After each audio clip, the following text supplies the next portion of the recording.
Well, good afternoon, everyone. Thank you for being here. Thank you for joining me and the group of elected leaders and community leaders behind me. We are in the central city of Portland, Oregon, and it is a beautiful day, and we are very happy to be here speaking with you today. In my conversations directly with President Trump and Secretary Noem, I have been abundantly clear with them that Portland and the state of Oregon believe in the rule of law, and we can manage our own local public safety needs. There is no insurrection, there is no threat to national security, and there is no need for military troops in our major city. Military service members should be dedicated to real emergencies. The members of the Oregon National Guard, their mission is to stand up and protect Oregonians, and they will do that every day, but they are not needed in the city. They are not needed here. And you can tell because you're here with me in Portland. You can see that this city is safe and calm, and it is a beautiful day to be here. For those of you who are here downtown or watching at home, you know that our city is not the place that people think it is from years ago. There's business thriving, people are coming downtown, they are enjoying this community. We have students who are ready to go see the Lion King tonight at the Keller Auditorium, people are going to the Timbers match, people are downtown shopping. Folks who are getting ready to go to work at the restaurants here that make the Rose City a culinary capital are getting ready to go to work, people are shopping, people are going to the farmers markets or at the Saturday market. Portland's doing just fine. And I made that very clear to the president this morning. Our city is a far cry from the war-ravaged community that he has posted about on social media. And I conveyed that directly to him. That we got this, we are good, we are doing fine. And I also said to him, we have to be careful not to respond to outdated media coverage or misinformation that's out there. We know what's happening in our own city, and we are doing just fine. That being said, we do face real challenges in Portland, as does the rest of the country. We're worried about the cost of living. We want our schools to do what is necessary for our students, and we want to make sure that people have good jobs and homes that they can afford. I need help for those kinds of things. And that's the kind of help I need, not having military troops from the federal government in our state. President Trump's inconceivable insistence that we need federal troops in Portland does not address the real concerns in our communities. We do not need or want federal troops in Oregon stoking fear, creating conflict, and frankly escalating a situation that is under control. Any federal takeover with military troops in our state is a threat to communities across Oregon. It violates our right to govern ourselves. It interferes with local law enforcement's ability to fulfill their mission. And frankly, it drains taxpayer resources that could be better spent elsewhere. And again, I communicated that to the president directly. Oregon is our home. It is not a military target. Any deployment would be an abuse of power and a misuse of federal troops. People across the state and across the political spectrum here in Oregon are uniting together to peacefully oppose policies that they do not agree with. I believe in free speech and the ability to lawfully and peacefully protest. And I have a message for Oregonians. Let's not take the bait. Let's not respond to what the president is trying to do. We have to raise our voices absolutely, peacefully, to the things that we believe in. But I also want to say that any property damage or violence of any kind will get us nowhere and will not be tolerated.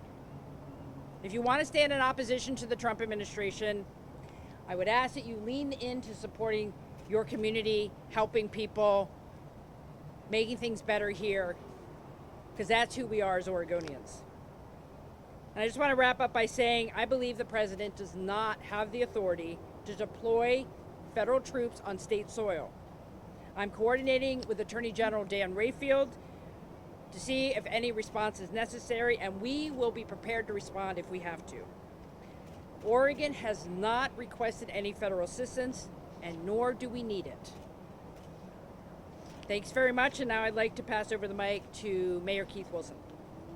Thank you.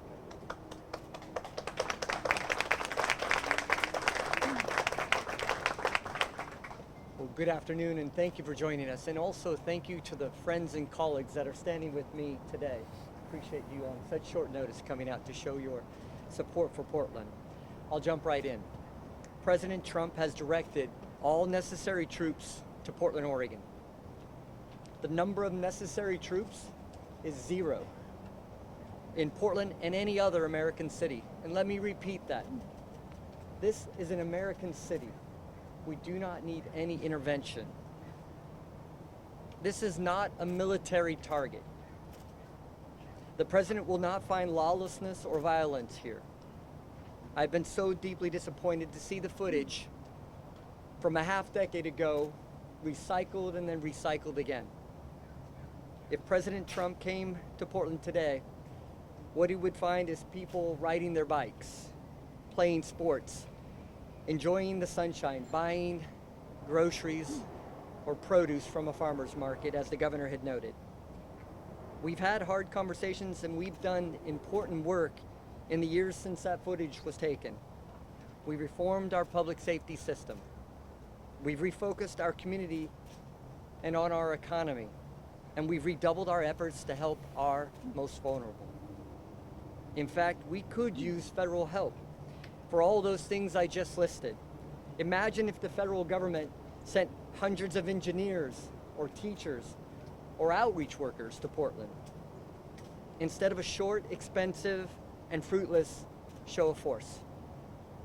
On Monday, I will gather with a dozen regional mayors to sign a joint statement modeled after that of Mayor Brandon Johnson of Chicago, who received the same ugly threat of military deployment as Portland now has.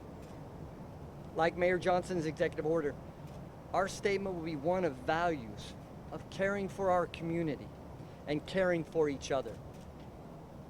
And that's what we need right now, not occupying troops. It will also cover the standards that we hold ourselves to, and the standards that we must, as a nation, hold our federal law enforcement and military to. We have a place at the table for everyone willing to lend us a hand, and that should include the federal government. Again, I am so deeply disappointed with the federal government's irresponsibility. At the end of the day, this may be a show of force, but that's all it is. It's a big show. And after a big show, everyone goes home, and that's what I want to happen here today. In Portland, we have a long and proud tradition of peaceful protests. We have a long and proud track record of being at the forefront of positive social change. There are new risks today, risks that we do not yet fully understand. The administration has refused to elaborate on what they mean when they say they will deploy full force against our city and citizens. I will also say this: avoiding the unknown element will not help us prevent from joining together to bring our voices and speak as one and call for an end of federal government unwanted, unneeded, and un-American deployment to the city that we all love. Thank you for coming here and thank you for joining us. And I'd like to return this and turn it over to Congresswoman Bonamici. Thank you, Mayor, and thank you, Governor. I'm Suzanne Bonamici, and I proudly represent Oregon's 1st Congressional District, where we are right now. I share Portland with Congresswoman Maxine Dexter. On the outskirts, we have Congresswoman Andrea Salinas and Congresswoman Janelle Bynum. And we're here as a delegation to say we do not need and we do not want federal troops here in Oregon. This is a gross abuse of power by the president. He does not have the authority to send military troops to a city. And I tell you, I am in Portland a lot. I was at the ICE facility a couple of days ago. I was in Portland yesterday on the east side for a meeting and last night for an event. Nowhere did I see one single indication that we need military troops here. I strongly oppose this action by the president, and I thank the governor and the mayor for their words. And I also want people to understand that Portland is a place of possibility. It's a place where here today we see the sun shining, people out in the streets, shopping in our stores, going to our amazing restaurants. We have amazing businesses here in Portland, and that is what Portland is about.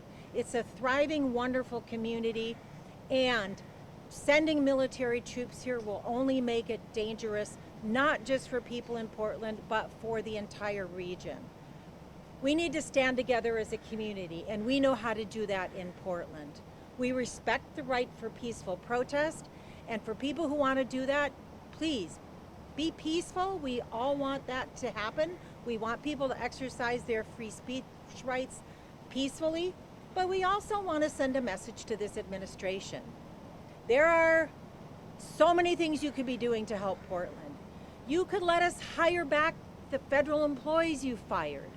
You could send us the dollars that Congress appropriated for infrastructure, for housing, for education. Those are things that will help Portland. Sending military troops here will not. So the congressional delegation stands together with the governor, with the mayor, with the business leaders and everyone, the elected leaders who are here today, saying no military troops in Portland. We are here to say no. We are here to say Portland is a great city that's thriving.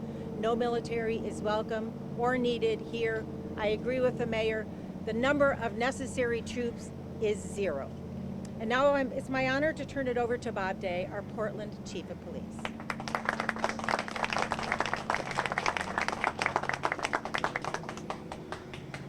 Peace for Portland. Over 3 decades, that's been a personal mission of mine as I've served the Portland Police Bureau and I've served the community. And it doesn't change just because of today's events. And it doesn't change for the Portland Police Bureau because of today's events.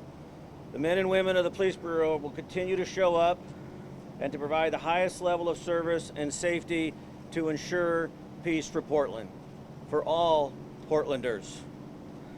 We have had an amazing year of free speech expression, and I have no doubt that will continue. We have had literally tens upon thousands of Portlanders walking the streets, in our parks, expressing their First Amendment right, their opinion, their dissidence with what they're seeing happening on a federal or even a local level. And yet we have not had arrests, we have not had vandalism, we have not had challenges that we have faced in years past. We have a track record that we are demonstrating to one another and we are demonstrating to the country about how this is being done. I fully expect that to continue. I fully expect there to be more events similar to what we have been seeing, and I fully expect Portlanders to continue to show up in the manner in which they do. And I am grateful for that. It is safer for them, it is safer for our officers, it helps our community thrive, and we are, and I am in alignment with what you've already heard, encouraging that expression of free speech. Finally, this does not change in any way our performance or involvement in immigration. Portland Police Bureau continues to adhere to the rule of law. We are not engaged in immigration enforcement. We are not participating or supporting any kind of immigration administrative work. I've been very transparent with our community and our leaders. I am in regular contact with our federal leaders on the law enforcement side, just as I have been in the last 24 hours with our immigrant leaders and also protest organizers. The role of the Portland Police Bureau is to continue to remain in the middle, to continue to be a steady, peaceful presence that ensures safety for all.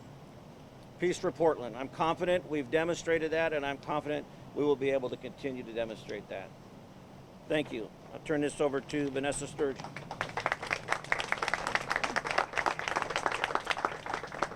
Thank you, Chief, and thank you to everyone for being here this afternoon. I'm representing the Portland Metro Chamber, the Downtown Portland Clean and Safe, and our Charitable Institute, the largest business association in the state of Oregon. I'm the president and CEO of TMT Development, We are a major property owner in the city and a multi-generational family-owned business. Portland is a city on the rise. We are working to tackle our biggest challenges together. We don't always agree, but we do agree that we love this city and it does not need federal troops. Business perspective is that this is not good for our economy. We don't want our retail hospitality and vibrancy to be impacted like we've seen in Washington, D.C. We stand united with partners in labor, government, and business behind our local law enforcement. We are grateful for what they do and support them managing our local public safety and have signed on in a letter of solidarity and support. Portlanders have always met challenges with strength and unity. Right now, the most powerful response to the presence of federal troops in our city is not to give in to provocation, but to stand together in calm resolve. By refusing to feed into unnecessary conflict and choosing not to amplify division, we show that Portland's identity is stronger than the outside narrative. Our community knows that meaningful change and safety come from working together peacefully and not from escalation. And now, please join me in welcoming Multnomah County Chair Jessica Vega-Peterson. So good afternoon. Thanks everyone for making time to be here today.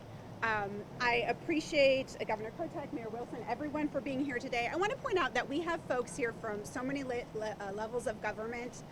We have the Metro Regional Council, we have Portland City Council, we have Multnomah County Commission, we have state representative, we have the federal delegation, because it is so important to show us in solidarity with law enforcement and the business community that we are very serious about what's happening here and we're standing together opposed to the action that President Trump is taking around Portland.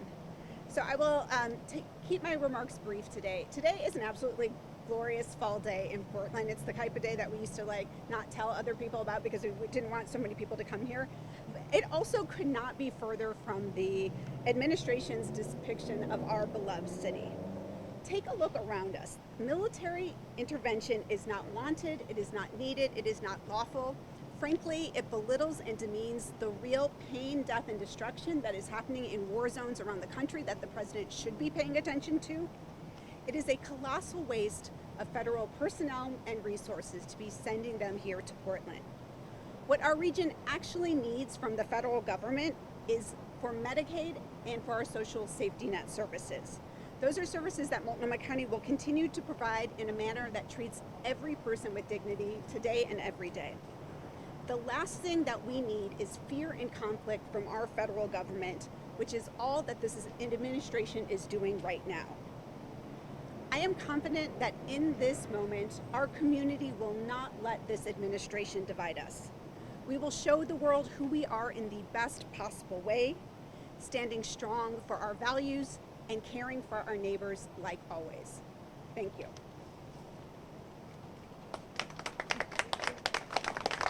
Thanks so much. Now a brief time for reporter questions, and I know that there are members of the public who are here. There are also members of staff who are here as well. So this portion of the program is intended for members of the media so that they can clearly and factually communicate with the public. If the members of the public have any questions for staff, we'll be sticking around afterwards to answer your questions. Before I call on you, if you will state clearly who you are and what publication that you are representing, that'd be great. And we'll start here. Hi, I'm wondering, did Secretary Texas ask you to deploy the National Guard here in Oregon? We have had written communication from the Department of War, and we are reviewing that. But I want to go back to my earlier conversations with both Secretary Noem and President Trump this morning. I was very clear with them. We disagree with the premise that we need federal troops here. And at this point, I am not going to be approving any utilization of Oregon National Guard. Is that what you asked for, Governor? Yeah, we'll start here. I'm Victor Parker with KATU. What was President Trump's response to you during those conversations? And also, are you planning to sue the federal government alongside Mayor Keith Wilson, similar to what California did when troops arrived there? Well, I think this is a very fluid situation, so I'm not going to speak to future actions. My conversation with President Trump was trying to understand his rationale And I believe it is based on information that is not accurate today. There are protests here, but it is not what we saw during the pandemic where we had significant violent protests. I told him that. He thinks there are elements here that create an insurrection. I told him there is no insurrection here and that we have this under control. I have complete faith in Portland Police and Chief Day to make sure that we're holding people accountable if they cross the line. But we have lawful protests here and we do not need military troops.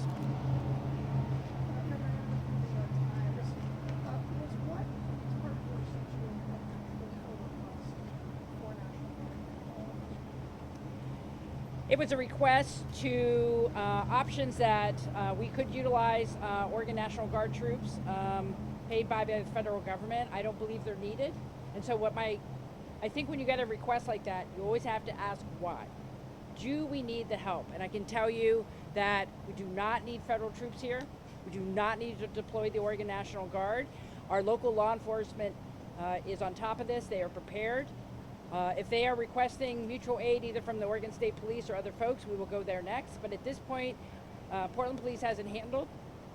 These are random acts of minor, a few individuals. People are primarily peacefully protesting here. We do not need federal troops. Governor Noel Crombie with the Oregonian. How long was the call with the president? Was the secretary on that call? Can you just walk us through what the president said when you elaborated on your own concerns about the federal presence here? Well, like a lot of Americans, a lot of Oregonians, I woke up to his social media. I immediately tried to reach Secretary Noem. We had a conversation about 10 minutes about what the basis of the concern was, and I reiterated that I believe that we have the situation under control at the ICE facility here in Portland. And I know our federal delegation reported on this yesterday that there's not a problem at the federal facility. And when there is a situation that requires police enforcement, it is happening and we are holding people accountable. And that's what I communicated to the secretary. I spoke with the president about an hour later. We had a similar conversation and I was very clear with him. We have this, we don't need help. We got this. Please do not send troops. Governor, how long was that call, and what did he Sorry, we say? have a lot of media here. We need to get to another one. Governor Warner. Okay. Yes, go ahead. Your question. Corey Johnson, KBOI News. Did the president specify any sort of time frame on when he would be sending troops to Portland? He did not give me any details or specify any time. Yes. Mayor Wilson, I don't know. Who are you and your I'm media sorry, outlet, Alex please? Bauhart, Oregon Capital Chronicle. Mayor Wilson, in some of your remarks yesterday, it sounded as if troops were already here, or there was already some sort of buildup happening. Do you guys speak at all to numbers, or I guess I'm confused about coming versus have come, and if you can offer any information about what you've heard or not directly from the federal government. We didn't hear anything from the federal government other than what you heard yourself through communications, the presidential memorandum 2 days ago, and then a series of social media posts. So we were alarmed by that, and then we started seeing movements on the street, some armored vehicles, and then that really gave us rise that what the memo had noted, what the social media had noted as well, was confirmed with those individuals on the street for what we saw. So the governor and our colleagues all thought we want to be preemptive, talk to the community, and really explain to them that we don't want to take the bait. We really want to focus on safety and security in our city. When and where did people see tanks? Sorry, before follow-ups. Well, let's just be clear here. Yeah. When I spoke with Secretary Noem, this issue has moved on, excuse me, to the Department of Defense. This is not a Secretary Noem situation at the moment. It's not with Homeland Security. We're not aware of increased presence. We are not aware of any specific federal troops in Oregon at the moment as assigned by the president. And I will continue an open dialogue with the White House and to remind them that they do not need to be deployed here. We have this under control. My name is Bruce. I'm with a local queer publication, Premier PDX, and there is a question among the queer community right now about safety in regards to past lessons learned in 2020. Chief Day, I think this would be a great opportunity for you to talk about those and how we as Portlanders can be ready for maybe bad fate actors, specifically maybe within agencies within Portland too. And will there be a promise from Portland leadership to have a Yeah, I continue to be really proud the way the Portland Police Bureau demonstrates its ability to be a learning organization. And since 20 and 21, we have taken a great deal of feedback and information, both our own critique as well as that of independent resources that have participated with us in that review. We continue to abide by the settlement agreement, so we continue to have the independent monitor involved. And we have in that embodied many of the recommendations. For example, real quickly, our dialogue officers. We now have officers that have received extensive training. This is the national model. We're also working internationally with the UK and some of their experts as well. And our dialogue officers would show up on protests or public order events. They're dressed differently. They have a different uniform. They make contact with organizers. We reach out ahead of time. The flow of communication over these last several demonstrations has been fantastic and much appreciated.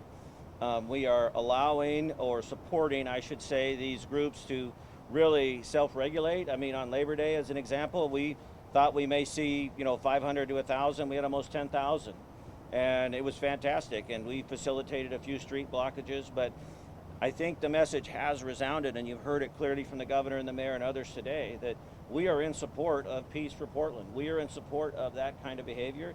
Officers will be held accountable that do not adhere to our directives or our policies or state law, and I'm committed to that as well. Thank you. Clara, Associated Press. Mayor Wilson, you said yesterday there was an armored vehicle that was seen. Perhaps you and the governor could just confirm what was seen, if there was an armored vehicle, like how many of them, do you know what federal agency it was from, where was it seen, and are there actually federal troops here in Portland? So let's be clear on some of the language we're using, okay? There's a difference between the military and law enforcement. And there are several facets to federal law enforcement. There's the Federal Protective Service, which is a uniform component, and they've been in Portland for a number of years. They handle security at a variety of federal buildings, including the ICE facility in Southwest Portland. So FPS is the acronym. And then you have ICE, which immigration is what's associated with that. You have two arms of that. You have the enforcement side, where they're doing detentions and serving in the immigration capacity, and then you have Homeland Security, HSI, the Homeland Security part, which is doing ongoing drug investigations and other things like that. You have the FBI, so you have a lot of federal law enforcement already in the city.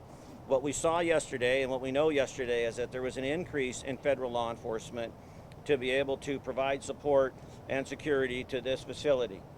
There was a belief that they needed to strengthen that. I'm not part of that conversation.